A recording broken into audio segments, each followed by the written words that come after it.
So the SCORE is a multidisciplinary research center. We have scholars from sociology, social anthropology, management, political science, education, and economic history. So it's a really, and also law actually. I would present what we do that connects very much to this center, based on a recent book that also represents how we often work together. We often go together in edited volumes and work on these for quite some time to bring up common themes that otherwise would be sort of hidden in separate projects. Just to give you an image of what it's all about and what we mean, we think that this is a development we have seen in society for the last, say, 20, 30 years maybe. And you can really question what kind of experts are they really? What are they representing? What knowledge is behind what they are saying to us? The information we get from them. Since they are becoming more of them, we can really think about what this means for organizations and for society at large. And they become powerful in agenda setting and construction of what is considered as relevant, the kind of knowledge that in practice is considered as relevant. In order to understand what they are representing in organizations, this is not from this particular book, it's from another book, and it represents other research that we have been doing at SCORE in one of our other themes called rule setting and rule following. And we have a number of actors, these experts, that are producing a number of what I call in that other book institutional products. They produce services, books, ideologies, ideas, a number of things that can sort of quite tangible manifestations of this expertization movement.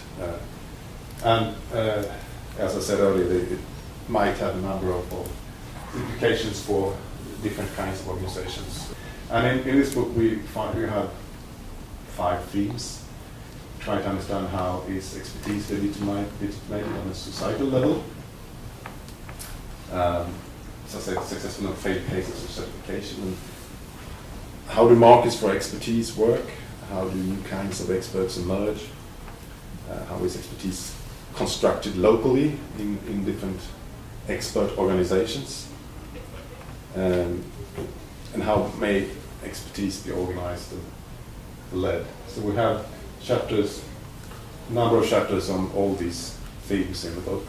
And this has consequences. This development has consequences for knowledge production and diffusion in society in general, and the quality decision-making in organizations. It has consequences for democracy, policy, thinking, and so on, depending on what kind of organization that actually rely on this kind of expertise. So it's important for many reasons to dig deeper into what this represents. And I think this quote from Bertrand Russell says a lot. It really interests me in the light of truth and this idea that we have had enough of experts. So there's an interesting kind of dynamic going on there between